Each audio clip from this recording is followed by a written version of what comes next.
Hi everyone, I'm Garrett, and today we're going to talk about how all D&D campaigns basically fall into one of two types. So the thing is, there's a lot of content on YouTube for D&D. It's easy to quickly search for campaign building tips and just be hit with a wall of videos with like thousands and thousands of, homebrew taxonomies and lists. And it's also sort of really difficult to work out what is actually useful and which is just sort of game mastery, like corn syrup. And before you leap to your keyboard like all cackles and palm rubbing, I need you to know that I am very aware of the irony in me mentioning this, as I'm kind of commenting on a problem to which I myself am contributing. Now, my own idiocies aside, you must kind of know what I mean, right? You see things like D&D actually has kind of 16 different types of rules for combat, or the hidden exploration rules for 5e, or you must watch these like 17 tips before you start your next campaign. It's just sort of endless content. So I just want to try and simplify this, even if it's just for the sake of like my and maybe even your, our collective sanity. So for all the different sorts of campaigns proposed by people, I think they basically effectively come down to two different ways of running the game. If you're new to the channel, you're probably asking yourself now, why should you kind of bother listening to me? Like, I run a small channel especially based on what I've just said, right? And maybe you just shouldn't. There's loads of better people out there. But here's a couple of my bona fides before you switch back to kind of scrolling YouTube shorts again. I run games every week and have done so for 20 years. I've run campaigns of basically every edition of D&D, including Basic and OD&D, and dozens of other non-D&D games. I'm also the author of I want to say tepidly successful fantasy game called Journeyman Expert Master. Link to the free version of that below, which can be, and I'm currently running 3 regular campaigns. But again, I really don't know everything, and I'm still working at this kind of game mastery gig like we all are. So please just take everything I'm about to say with a pinch of salt, because, I'm not professing to know anything, really. So with that little preamble out of the way, let's get to the meat of what I want to discuss. I think there are 2 basic ways of running a D&D campaign, or 2 basic ways of setting it up. It's fairly simple delineation between the two, and I'm just going to talk you through both of them. First of all, we have a sandbox campaign.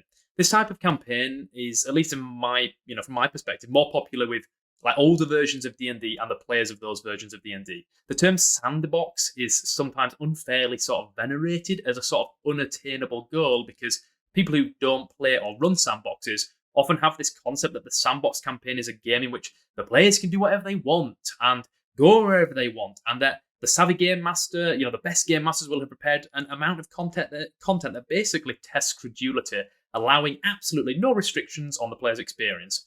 This is, of course, not what a sandbox campaign actually looks like in practice. A sandbox campaign is generally a location-based campaign, and to prepare for it, a game master simply has to consider a location, usually a region within their campaign world or a published campaign world, and then populate it with a couple of different hooks that the players can pick up as they like, choosing some over the others.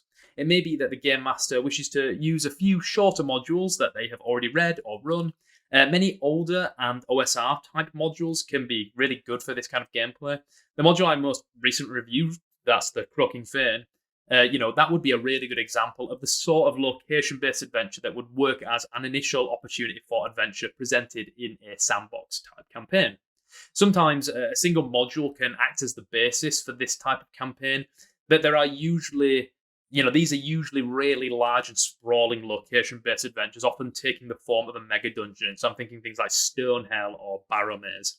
I'd also like to briefly mention that this form of gameplay is particularly encouraged in some older modules that are rightly held up as classics, right? So the modules like the Keep on the Borderlands, which furnishes the game master with effectively a small settlement and then a large multi-purpose, multi-kind of reason dungeon called the Cave of Chaos, which the players then go and explore.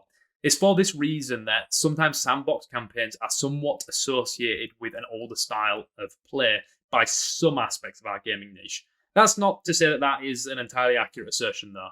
A game master can modulate how interactive they want a kind of sandbox campaign to be based on the amount of time they have to prep and how willing they are to let the players kind of do things at their own pace. For example, many modules to be used in a sandbox campaign include factional play, where different groups of NPCs work against each other and often against, or maybe even with, the player character's party. And sometimes such modules include strict clocks for when certain things happen, like like when cleared dungeons repopulate. To effectively run a sandbox campaign, the rules supporting the campaign generally focus on, what are known as procedures to allow the game master to facilitate how the region being explored reacts to the actions of the player characters. In its most simplest form, the sandbox campaign is where players show up to the table and then respond to any one of a series of curated hooks that then leads to the action, which usually takes the form of a dungeon crawl where they kind of recover treasure, kill monsters, or die, before repeating the loop again in another session, or maybe again in the same session. Now, let's talk about the other type of campaign. But before I do that, I'd just like to say that if you are enjoying this or finding it interesting, feel free to hit like and subscribe. All that stuff helps me. And feel free to join me for more discussion on the Gem Discord server. There's a link to that below. Doing any of these things really helps the channel and keeps up the kind of encouragement for me to maintain doing this. It's all really appreciated. Now, the other type of campaign is equally as simple as a sandbox, and that is the event-based or plot-based campaign. I'm going to call it event-based campaign. An event-based campaign is generally less focused on procedures for playing the world, and instead provides the party with a series of events, scenes, and curated moments that build a more consciously constructed narrative. I've already mentioned in my video exploring my experiences of running the epic Dragonlance campaign that this style of gaming largely comes from the role-playing game Call of Cthulhu and the Dragonlance campaign for D&D itself. So I won't retread that here, but it is worth pointing out that this style of play largely dominated the way D&D was written in the 1980s the second half of the 1980s and the 1990s, and is best exemplified by the material for those years, especially things like the settings of Planescape and Spelljammer. Occasionally people call this style of play trad, i.e. traditional, but I'm not sure again that this label is overly helpful because it doesn't really suggest anything about the type of game being played, what that would look like. There's another really small channel like my own that I follow on YouTube called D&D Ditches. I just like to kind of quickly mention that the guy who runs that channel, knows these 2E adventures and supplements like inside out, back to front, like way better than I do, and like most people do. Just pop the link in the top to one of his videos on adventures for Planescape, because they kind of clearly show off what I mean about the event-based adventures of this era. The thing is, in a sandbox campaign, players respond to their knowledge of the game world in order to seek out adventure. But this isn't necessarily the case in an event-based campaign, which where it's often not up to them as to which hooks they pursue. Instead, in event-based campaigns, they are thrust into the heart of an unfolding story, and their decisions are largely down to how they respond to these unfolding events, hence the name. Sometimes there's this sense, especially from like newer game masters, that event-based stories or event-based campaigns and adventures are the easiest way to run games. I think that kind of like feels intuitive because on the surface it feels like you have more control as the game master. But I do actually think that this is fundamentally wrong. Some of the most complex adventures ever written, in fact, the most complex adventures ever written are event-based.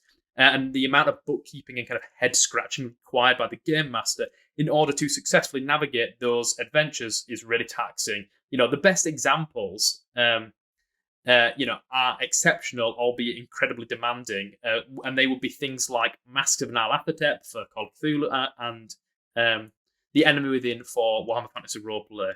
Event-based campaigns often describe kind of lists of moments that will take place with an eye as to whether it's likely the players will want or be able to intervene, as well as a few suggested outcomes.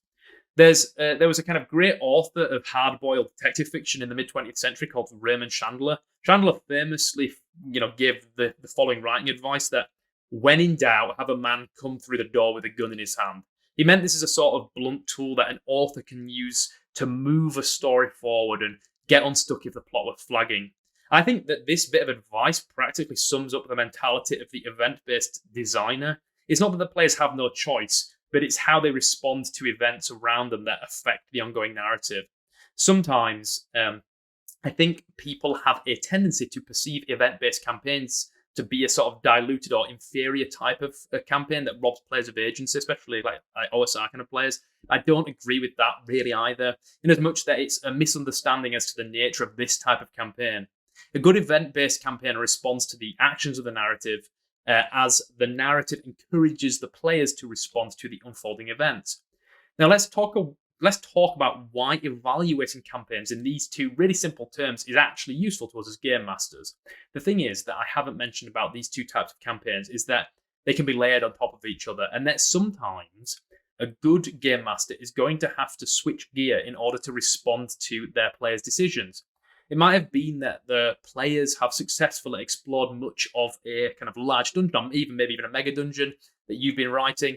They've got to the bottom and are having done that, they've discovered that the villain has sort of, up sticks and left, taking with them a powerful and dangerous artifact of necromantic power. This is where what may have been a sandbox campaign with the players wandering in and out of that mega dungeon each session, collecting items and selling treasure and killing monsters and negotiating with the various denizens and factions, the game master now needs to switch lane into a more event-based format, with the player characters beginning a sort of jaunty pursuit of the villain through a populated area, which is slowly filling with dangerous levels of undead. A really good example of this sort of campaign is the Thousand Thrones for Warhammer Fantasy Roleplay. In it, the characters are tasked with finding a kind of strange child. It turns out to be like a mutant child. The first portion of the adventure involves them wandering from place to place in a city called Marienburg, which is basically kind of like Amsterdam, or like a Dutch city in Fantasyland. It involves a bit of questing through crumbling sewers and forgotten canals, and even has the players head into the boggy countryside near the city to explore a ruined fort. But once the players have definitely picked up the child's trail, they have to pursue him across the Empire, with various events and moments all colliding with the player's path. Some of these events are clearly related and even caused by the child, and others are merely just incidental. I think The Thousand Thrones is always worth checking out if you've never read it. Its reasons for praise go much further than kind of like I've expressed here really briefly. An example of the sort of campaign that does this switching, but like in reverse, instead of going from sandbox to event, is, of course, Curse of Strahd. In that campaign, the players are forcefully transported to the fog-enshrouded Plane of Dread. Specifically, they are trapped in a forlorn valley known as Barovia.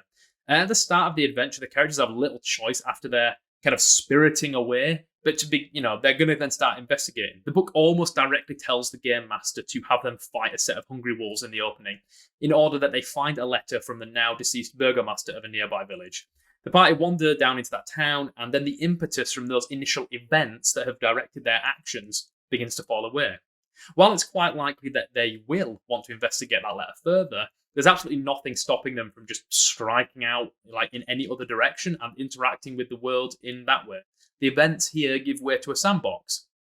I've mentioned this type of storytelling in one of my really old videos where I discussed like yam-shaped adventures. That video was one of my earliest, and I'm sort of a little hesitant to recommend it now, but much of the insight that I've made here rings to the same ideas presented in that video. In case you're interested, I've just put a link at the top now so you can see it. Now, finally, what I haven't actually said yet to you is that a savvy good game master is going to quickly realize that part of the secret to running a really long and successful fantasy campaign is a willingness to switch between the event-based session and the sandbox-based session as frequently as the action in the campaign demands it.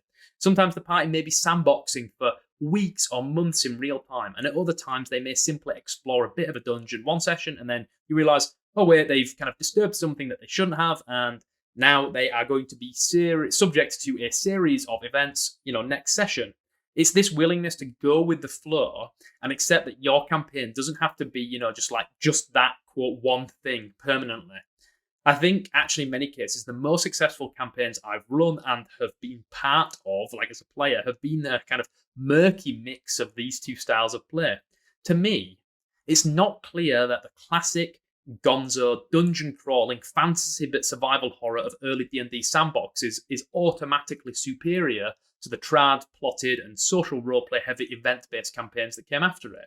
It's also not the case that it's clear to me that these two things are, should, or ought to be mutually exclusive.